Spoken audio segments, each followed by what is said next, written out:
शीतल hall में बैठकर phone में रील चला रही है और देवर अपनी नई नवेली बीवी और साथ में दहेज लेकर घर आता हुआ। शीतल बहू, तेरी देवरानी आ गई और तो अभी तक फोन में रील देख रही है। अब जा जल्दी से आरती की थाली लेकर आ, बहू का गृह प्रवेश करवाना है। हाँ जी, बस अभी लेकर आती हूँ। शीतल आरती की थाल लेकर आती है और शांति अपनी छोटी बहू की आरती उतार कर उसका गृह प्रवेश करवाती है। कुछ देर में दहेज का सामान भी घर में आता है, जिसमें एक नीला ड्रम भी होता है। और जब शीतल की नजर उस नीले ड्रम पर पड़ती है तो उसके मन में सवाल उठने लगते हैं। नीला ड्रम? अभी अभी मैंने रील देखी है कि किस तरह उस मुस्कान नाम की लड़की ने अपने पति को मारकर उस नीले ड्रम में बंद कर दिया था। उनकी तो लव मैरिज थी और देवर जी की भी लव मैरिज है। कहीं ये भी तो ऐसा करने के लिए ये नीला ड्रम तो नहीं लेकर आ गई। नीला ड्रम और उससे जुड़ी फैल रही न्यूज से अब शीतल के दिमाग में नई नई कहानी पनपने लगती है। इसी बीच देवर देवरानी अपने कमरे में चले जाते हैं, जिसके बाद शीतल अपनी सास से कहती है, माँ जी, देवर जी की लव मैरिज है और मेरी देवरानी भी नीला ड्रम लेकर आई है। आप समझ रही है ना? कहीं ऐसा तो नहीं कि हमारी देवरानी भी किसी मकसद से यहाँ आई है। अरे बहू, तू ये क्या कह रही है? सीधा सीधा बोल ना, मुझे तेरी जलेबी जैसी बातें समझ नहीं आती। पर भाभी, मैं आपकी बातें समझ रही हूँ। अब वही घटिया सी रील देखकर ऐसी बातें कर रही है ना। जरूरी नहीं है कि एक इंसान अगर ऐसा निकल गया तो दुनिया की सारी औरतें ऐसी हों। अरे कोई मुझे भी बताए तुम दोनों किस बारे में बात कर रही हो। रुकिए 1 मिनट माँ जी, मैं आपको बताऊंगी नहीं, सीधा दिखाऊंगी। इंस्टाग्राम पर फैल रही नीले ड्रम की खबर देखकर अब शीतल अपनी सास को वो दिखाती है जिसे देख शांति भी डर जाती है। घोर कलयुग आ गया है। अब तो मुझे भी डर लग रहा है बहू, अगर मेरी छोटी बहू ऐसी निकली तो। वही तो माँ जी, अब हमें सतर्क रहना पड़ेगा। आप लोगों को समझा पाना दुनिया का सबसे मुश्किल काम है। मैं जा रही हूँ। इतना बोलकर काजल वहां से चली जाती है। अब अगले दिन सपना की पहली रसोई होती है और जब वो अपनी जेठानी के साथ रसोई में जाती है तो अपने दहेज में लाए हुए कुछ बर्तन और चाकू निकालती है। वो लाकर रख ही रही होती है और बड़े बड़े चाकू देख एक बार फिर शीतल डर जाती है। इतने बड़े बड़े चाकू? अरे हमारे घर में इन चाकू का क्या काम? वो दीदी, मेरे पिता की चाकू बर्तन बनाने की ही फैक्ट्री है, तो इसीलिए उन्होंने मुझे दहेज में इतने सारे ये चाकू बर्तन दे दिए। कहाँ कभी भी जरूरत पड़ सकती है। अरे इतने बड़े चाकू से सब्जी नहीं इंसान काटे जाते। मेरा मतलब ये चाकू नॉनवेज के लिए काम आता है और हमारे घर में कोई नॉनवेज नहीं खाता। इतना बड़ा चाकू देख शीतल सपना के हाथ से उसे छीनकर स्टोर रूम में रख देती है और उसे छोटे चाकू लाकर देती है। तो सपना सब्जी काटती है, पर उससे सब्जी नहीं कट रही थी। कुछ ज्यादा बड़ी सब्जी कट रही थी तो बहुत कुछ छोटी। ये कैसे सब्जी काट रही हो? सब्जी काटनी नहीं आती क्या? दीदी, मुझे तो खाना बनाना ही नहीं आता। अच्छा ठीक है, मैं सिखा दूंगी, मेरे साथ ही रहना। इस तरह शीतल सपना की खाना बनाने में मदद करती है। जब भी उसे मौका मिलता वो फोन में रील देखने लगती और जब भी रील देखती तो उसे नीले ड्रम से जुड़ी रील ही आती और ये देख देखकर शीतल का शक अपनी देवरानी पर और भी ज्यादा बढ़ने लगता है। इसी तरह कुछ दिन बीत जाते हैं और एक दिन शीतल देखती है कि सपना अकेली नीला ड्रम खींचकर रसोई में ले जा रही है।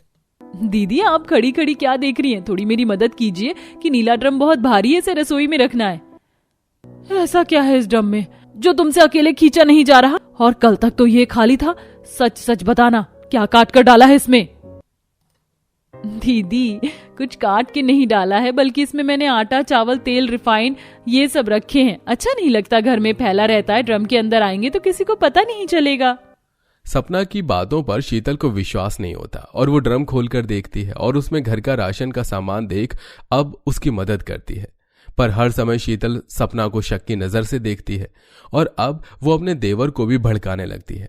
दोनों देवर भाभी लिविंग हॉल में बैठे अपना अपना फोन यूज कर रहे होते हैं। देवर जी देखिए, मैंने आपको एक रील भेजी है, उसमें किस तरह एक औरत नीला ड्रम लेकर आई और उसने अपने पति को काट कर डाल दिया, ऊपर से सीमेंट भी डाला। आपकी भी लव मैरिज हुई है, हमारी देवरानी भी घर में नीला ड्रम लेकर आई है, जरा बच के रहना। भाभी जी, आपकी देवरानी वैसी नहीं है जैसा आप सोच रही हैं, वो बहुत अच्छी है, आप बेफिक्र रहिए। हाँ, पर फिर भी एक बार देख जरूर लेना। शीतल मौका देखकर अपने देवर को भड़काने की कोशिश करती है, पर दीपक अपनी भाभी की किसी बात पर ध्यान नहीं देता। कुछ दिन बीतते हैं पर शीतल अब भी नीले ड्रम की बातें कर रही थी, इसलिए शीतल की ऐसी बातें सुनकर काजल भी परेशान हो जाती है और शाम को शीतल के कमरे में जाती है, उसे बैठकर समझाने की कोशिश करती है। भाभी एक दिन अपनी शक वाली नजरों से अपनी देवरानी की अच्छाई देखिए, वो इतनी बुरी नहीं है जितना आप सोच रही हैं। काजल, इंसान के मन में क्या चल रहा हो किसी को कुछ नहीं पता, इसलिए इंसान को थोड़ा शक के गहरे में भी रखना चाहिए। काजल के समझाने पर भी शीतल नहीं मानती। इसी तरह कुछ दिन बीत जाते हैं और एक रात जब शीतल को प्यास लगती है तो वो रात को उठकर रसोई में जाती है, जहां वो अपनी देवरानी को बड़े बड़े चाकू में धार लगाते हुए देखती है। ये चाकू में धार क्यों लगा रही है? और अब तो इसने नीला ड्रम भी रसोई में रख लिया। कहीं ये देवर जी और हमारे साथ आज कुछ करने की प्लानिंग में तो नहीं है? क्या हुआ दीदी, आप मुझे ऐसे क्यों देख रही है? कुछ काम था? हाँ, मैं पानी पीने आई थी, पर तुम क्या कर रही हो रसोई में? और इस वक्त चाकू में धार कौन लगाता है? क्यों लगा रही हो इनमें धार? दीदी, घर के सारे चाकू खराब हो गए और मैं जो दहेज में लेकर आई थी उनमें धार ही नहीं है। आपको सुबह सब्जी काटने में कितनी दिक्कत हो रही थी, मुझे नींद नहीं आ रही थी, तो मैंने सोचा कि चाकू में धार लगा लूं। ये धार लगाने वाली मशीन भी मुझे पापा ने दी है, तो मेरे पास सब था, इसलिए रात में कर लिया ये काम। अब कल सुबह आराम से सब्जी काट लेना आप। इतना बोलकर सपना चाकू वहीं रख देती है और सोने के लिए चली जाती है और शीतल के पसीने छूट जाते हैं। और अगली सुबह गार्डन में बैठकर सास, नंद और देवर चाय का आनंद ले रहे होते हैं। तभी शीतल आती है और कहती है, माँ जी, देवर जी, अब मैं बोलूंगी तो आप बोलोगे कि मैं बोलती हूँ। पहले देवरानी जी वो नीला ड्रम लाई और कल रात को देवरानी जी चाकू में धार लगा रही थी। अब आप ही बताएं, क्या मेरा ये सब सोचना गलत है? बहू, अब तो मुझे भी तेरी बातों पर विश्वास हो रहा है। भाभी प्लीज मेरी बीवी के बारे में ऐसी बातें करना बंद करो। मैं सपना को पिछले 5 सालों से जानता हूँ, वो ऐसी नहीं है। सौरभ भी पिछले 10 सालों से अपनी बीवी को जानता था, पर क्या हुआ? बेचारा कटकर ड्रम में पैक हो गया। शीतल सपना के खिलाफ अपने घर वालों के कान भरी रही होती है कि तभी परेशान सपना बाहर आती है और कुछ ही देर में कुछ मजदूर सीमेंट के कुछ कट्टे वहां लाकर रख देते हैं। सपना, ये सीमेंट के कट्टे तुमने मंगवाए हैं और तुम इतनी परेशान क्यों हो? क्योंकि मैं परेशान हो गई हूँ आपसे। आप मेरी एक नहीं सुनते, अब मैं अपना काम खुद करूंगी। देवर जी, अब तो मेरी बातों पर विश्वास हो गया ना आपको? इसने तो हम सबको काटने का पूरा प्लान बना दिया है। वो जो नीला ड्रम लेकर आई है ना, उसी में हमारी लाशें मिलेंगी अब तो। ये देख सभी घर वाले काफी ज्यादा डर जाते हैं और उसे दिन हर कोई सपना को शक भरी नजरों से देखता है। अब शाम को पूरा परिवार मिलता है और न सोने का फैसला करता है और वो लोग अपने कमरे में जाकर आराम से सोने का नाटक करते हैं। तो वहीं 11:30 बजे रात में सपना के पिता का फोन आता है और सपना कमरे से बाहर निकलकर अपने पिता से बात करती है। पापा, आपकी आवाज नहीं आ रही, रुकिए मैं स्पीकर पर रखती हूँ, बोलिए। वो नीला ड्रम और चाकू है ना तेरे पास? अभी उसकी जरूरत है क्या? अभी चाकू और ड्रम? पर पापा। अरे बेटा, सुबह तक का इंतजार नहीं कर सकते। हम अपना काम आज रात को ही खत्म हमें करना होगा। ये सब अपने कमरे के दरवाजे पर खड़ी होकर छुपकर शीतल सुन लेती है, क्योंकि पीठ होती है देवरानी की तो वो ये देख नहीं पाती। हे भगवान, उस मुस्कान की माँ साथ में मिली थी और इसके पिता, यही सही मौका है। अभी घर में सबको उठाती हूँ, आज तो हम इसे रंगे हाथ पकड़ेंगे। सपना अपने पिता से बात करके ड्रम खाली करती है और सारा चाकू उसमें भरकर बाहर ले जाती है। और तभी वहां शीतल अपने पूरे परिवार को उठाकर घर के बाहर आती है। आप सब अभी तक सोई नहीं? भाभी, मैं आपका हमेशा साथ देती रही और आप हमें ही ड्रम में भरने का प्लान बना रही थी। ये आप सब कैसी बातें कर रहे हैं? ये नीला ड्रम और चाकू तो मैं पापा को देने के लिए आई थी। जेठ जी और पापा साथ हैं, उन्होंने अपना खुद का एक छोटा सा रेस्टोरेंट खोला है क्योंकि दीपक और जेठ जी का काम नहीं चल रहा और इसमें मेरे पापा ने मदद करी। यकीन नहीं है दीदी तो आप जेठ जी को फोन करके पूछ लीजिए। ये सारा सामान वहीं जा रहा है ताकि कल सुबह से ही रेस्टोरेंट चालू किया जा सके। अगर तुम सच कह रही हो तो तुमने सीमेंट क्यों मंगवाया? दीपक, मुझे तुमसे ये उम्मीद नहीं थी। तुम नहीं जानते बाथरूम का सीलन कितना ज्यादा बढ़ गया पिछले 1 महीने से। मैं तुम्हें कह रही हूँ बाथरूम की मरम्मत करवा लो, पर तुम हो कि सुनते ही नहीं। इसीलिए मैंने सीमेंट मंगवाया और आज मिस्त्री इसीलिए नहीं आया क्योंकि वो कहीं और काम कर रहा था। कल से हमारे बाथरूम का काम शुरू होगा। आप लोगों को क्या लगा कि नीला ड्रम चाकू मैं आप लोगों के लिए लेकर आई हूँ?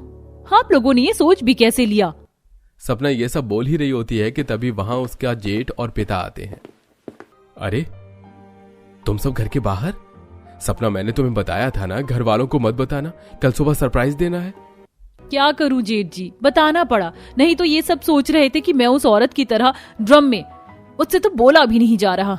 हमें माफ करते, हमें गलतफहमी हो गई और ये सब शीतल बहू की वजह से हुआ, जो फिजूल की चीज दिखाती रहती है।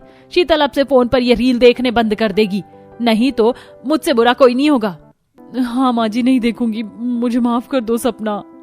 सभी को अपनी गलती का एहसास होता है और सच पता चलने के बाद सबकी गलतफहमी दूर हो जाती है, जिसके बाद शीतल का पति चाकू और नीला ड्रम लेकर वहां से चला जाता है और जेठ अपने रेस्टोरेंट में काम करता है, तो वो पूरा परिवार चैन की नींद लेता है। मेरे हिसाब से इतना आटा सबके लायक रोटी बनाने के लिए काफी रहेगा। अब जल्दी से आटा गूंथ लेती हूँ, फिर गर्मा गर्म चपाती लगा दूंगी। रैना जैसे ही आटा गूंथने चलती है तभी रसोई के अंदर उनकी सास अन्नपूर्णा दाखिल होती है और रोटी बनाने से मना कर देती है। राशि बहू, तुमने क्या राशन पानी बर्बाद करने का ठेका लिया है? तुमने अपने ससुराल वालों को रजवाड़े खानदान से समझ के रखा है? अब खड़ी क्या हो, ये आटा कनस्तर में खाली कर दो। जी माँ जी। हे भगवान, कैसे कंजरों के खानदान में शादी रचाकर आ गई हूँ मैं। एक रोटी खाने के लिए तरस कर रह गई हूँ। आखिरकार क्यों राशि की सास अन्नपूर्णा केवल रोटी बनाने के चलते बहू पर राशन पानी लेकर चढ़ी हुई है?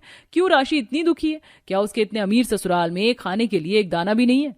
वेल प्यारे दर्शकों, दाल में क्या काला है, ये तो पिछली कहानी देखकर ही पता चलेगा कि सारा माजरा क्या है। जहां राशि शादी के जोड़े में ससुराल के दरवाजे पर लंबा सा घूंघट डालकर खड़ी है। अन्नपूर्णा जी, कहाँ रह गई आप? नई बहू का स्वागत करवाइए। अरे धर्मेंद्र जी, आप भी ना बिल्कुल बेसब्र हो जाते हैं। मैं आरती की थाली सजा रही थी। अरे बड़ी बहू, चावल का कलश ले आओ। जेठानी संगीता कलश रख देती है। देवरानी जी, इस कलश के चावल को गिराकर घर भराई करो, ये हमारे ससुराल का रिवाज है। पर ध्यान रहे, एक भी चावल का दाना कलश से नीचे नहीं गिरना चाहिए। ठीक है जेठानी जी। राशि धीमे से कलश गिराती है। जेठानी तपाक से सारे चावल समेट कर रसोई में ले जाकर रख देती है। आओ नहीं दुल्हन, मैं तुम्हारा सबसे परिचय करवा देती हूँ। ये तुम्हारी दोनों नंद निधि पूजा है और तुम्हारा देवर ऋषभ। ये तुम्हारे ससुर जी, मैं तुम्हारी सास और ये तुम्हारी ददिया सास है। चलो अन्नपूर्णा, बहू को आराम कर लेने दो। इतनी दूर का सफर तय करके मिजाज थक गया होगा। कौशिक, ले जा अपनी लुगाई को कमरे में। जी दादी माँ। तड़के सुबह होते ही दादिया सास कुंडी खड़का देती हैं। अरे ओ पोता बहू, बिहान हुई गुआ, चल जल्दी से उठ जा। जी उठ गई हूँ दादी माँ। शुक्र है दादी माँ की आवाज से मेरी आंख खुल गई, वरना तो आज पहली रसोई के टास्क में ही फेल हो जाती राशि। नहा धोकर तैयार होकर राशि रसोई घर में हाजिर हो जाती है, जहाँ एक तरफ कोने में 10 से 12 बोरी इकट्ठी हो रखी थी। हे राम जी, ये रसोई है या अनाज का गोदाम? इतने सारे बोरी में क्या भर कर रखा है? राशि बोरी को बारी बारी से खोलकर राशि देखती है कि सब में बासमती चावल भरा था। हे भगवान, चावलों के चलते किचन में कितना खोज पहुंच मचा हुआ है। बाकी आटा, तेल, मसाले, दाल तो कहीं दिखाई नहीं दे रहे। क्या बनाऊं खाने में? अरे क्या बात है देवरानी जी, बड़ी सवेरे सवेरे जाग गई। गुड मॉर्निंग जेठानी जी, अच्छा हुआ आप आ गई। मुझे पूछना था कि आटा, घी, मसाले, तेल कहाँ है? मैं पहली रसोई में सबके लिए पूरी मिक्स वेज कढ़ाई पनीर बनाने की सोच रही हूँ। अरे नहीं बहू, इतनी झंझटबाजी पालने की कोई जरूरत नहीं है, क्योंकि खाने में सिर्फ चावल बनेगा। जी अच्छा माँ जी। संगीता बहू, जरा मेरे साथ आओ। शादी के कपड़े फैले पड़े हैं, तय लगवा दो। मुझे तो लगा था मेरे ससुराल वाले फरमाइश करेंगे, लेकिन सासू माँ ने आदेश दिया तो केवल चावल बनाने का। जल्दी से धोकर चढ़ा देती हूँ। राशि पतीला भरकर चावल चढ़ा देती है। अरे जल्दबाजी के चक्कर में सासू माँ ने बताया ही नहीं कि सब्जी क्या बनेगी। अपने मन से बना देती हूँ। राशि फ्रिज में करेले रखा देखती है। ऐसा करती हूँ, तरीदार परवल बना लेती हूँ। राशि सब्जी काट ही रही होती है, तभी निधि पूजा रसोई में आकर मुंह सड़ाकर पूछती है, ये क्या राशि भाभी, अभी तक आपने खाना नहीं बनाया? भूख से हमारे पेट में अच्छा मच रही है। निधि दीदी, मुझे थोड़ी देर दीजिए। चावल उबल गए और सब्जी भी कट गई है, धोकर छौंकना है। भाभी, हमें सब्जी से कोई लेना देना नहीं है, हम तो केवल चावल खाएंगे। हाँ, मसाले वाली सब्जी तो हमें बकवास लगती है। दोनों नंद नखरे दिखाकर चली जाती हैं। नखरे तो दोनों ऐसे दिखा रही है, मगर देखना, जब सालन वाले परवल खाएगी ना तो उंगली चाटती रह जाएगी। मम्मा मम्मा मम्मा, मेरे फेवरेट चावल कब बुनेंगे? भूखी भूखी लगी है। बस परी बेटी, चाची चावल बना रही है। गर्मा गर्म खाना हाजिर है। लो भाई, आ गया खाना, इंतजार खत्म हुआ। पर जैसे ही ससुराल वाले एकदम सादे चावल देखते हैं तो कचर कचर करने लगते हैं। अरे नहीं बहू, एकदम सफेद चावल घी और जीरे का छौंक तो मार देती। हाँ दैया, अरे तुम सबके सब एक दिन की दुल्हन पर क्यों राशन पानी लेकर चढ़ रहे हो? उसे अंदाजा नहीं होगा, आगे से ध्यान रखेगी। जी दादी माँ। सबके सब डाइनिंग टेबल पर रखे दिव्या का सारा घी चावल में चुपड़ के खा लेते हैं। इतनी मनपसंद से सबके लिए परवल की सब्जी बनाई थी लेकिन किसी ने छुई भी नहीं। कोई बात नहीं, शाम को रोटी पर दिन की यही सब्जी चला लूंगी। इसी तरह दिन गुजर जाता है और राशि रात के खाने की तैयारी में भिड़ जाती है। फटाफट से आटा गूंथ लेती हूँ और सब्जी गर्म कर देती हूँ। राशि पूरी रसोई के अंदर आटा ढूंढती है मगर उसे नहीं मिलता। लगता है तुम मुझे याद कर रही थी देवरानी जी। जी जेठानी जी, वो चकला बेलन और आटा का रोटी बनाना है। अरे रोटी को गोली मारो और चावल चढ़ा दो। मगर जेठानी जी सुबह ही तो चावल बना था, मेरा तो रोटी खाए बिना पेट नहीं भरता। इसीलिए हमारे ससुराल में खाने में सिर्फ चावल बनता है, इसीलिए तो साल भर का राशन भरवा रखा है हमने। अब तुम भी आदत डालो। खैर, सुषमा ने मटर भिजवाया है और खास कहा है बढ़िया तरह से मटर पुलाव बनाना, घी का तड़का लगाना, तभी खिलकर स्वाद आएगा। मैं चलती हूँ। जी अच्छा। हे भगवान, मेरे महारथी ससुराल वालों को चावल खाने का ज्यादा ही चस्का है। दिन में भी मेरा पेट नहीं भरा था, अभी भी नहीं भरेगा। आटा भी नहीं कि रोटी बना लेती। राशि दोनों बड़े बड़े पतीलों में 5-5 किलो चावल उबलने को रख देती है। लगता है चावल पककर तैयार हो गया, पानी पसाना पड़ेगा। हे भगवान, एक तो ये पतीला इतना भारी है, ऊपर से चावल का भाप भी मेरे हाथों पर लग रहा है। फिर जैसे दूसरे पतीले का नंबर आता है तो वो देखती है कि सारे चावल गीले हो चुके हैं तो अपना माथा पीट लेती है। गई भैंस पानी में। हे भगवान, इस बासमती टुकड़े चावल का तो हलवा बन गया। अरे राशि भाभी, जल्दी से चावल ले आओ, भूख लगी है। हे भगवान, इन लोगों में सब्र नाम की थोड़ी भी चीज नहीं है, यही परोस देती हूँ। बेचारी बहू डरते हुए चावल परोसती है तो गीले चावल देखकर सब गुस्सा होते हैं। क्या बात है राशि भाभी, आपने तो इतने महंगे बासमती टुकड़े वाले चावल का कीमा बना दिया, चावल का सारा मजा किरकिरा कर दिया। सब लोग बेचारी बहू को खरी खोटी सुनाते हैं जिससे राशि रो देती है। आप लोगों को गुस्सा जायज है, मैं आगे से ध्यान रखूंगी, मुझे माफ कर दीजिए। अब राशि के लिए उसके ससुराल में दोनों टाइम चावल का बनना रोजाना का सिलसिला हो गया। माँ जी, खाने में क्या बनाना है? बहू, तुम्हारी अकल क्या घास चरने चली जाती है? कितनी बार बताया है कि बहू खाने में सिर्फ चावल बनाया करो। अब जाओ, सर पर मत खड़ी रहो। बेचारी राशि मायूसी के साथ रसोई में आकर चावल बनाकर परोसती है। ऐसे ही सिलसिला जारी था। बस बहुत हो गया, मेरे बुक्कड़ ससुराल वालों ने तो अपने पेट का ठेका ले रखा है। अब मैं ये सरदर्दी और नहीं झेलने वाली। राशि उसी दिन चकला बेलन और आटा खरीद कर ले आती है, लेकिन ससुराल वाले रोटी खाने में तमाशा लगा देते हैं। क्या चावल खाने वाले ससुराल में रोटी खाने वाली राशि रह पाएगी? चलो आटा खाली करो और चावल बना लो फटाफट से। माँ जी, बस आज मैं किसी कीमत पर चावल नहीं बनाऊंगी, पर मुझ पर अब आप लोगों का दामन नहीं चलने वाला, क्योंकि मैं ये घर छोड़कर चली अपने मायके। बहू के घर छोड़कर जाने की बात सुनकर ससुराल वालों के तोते उड़ जाते हैं।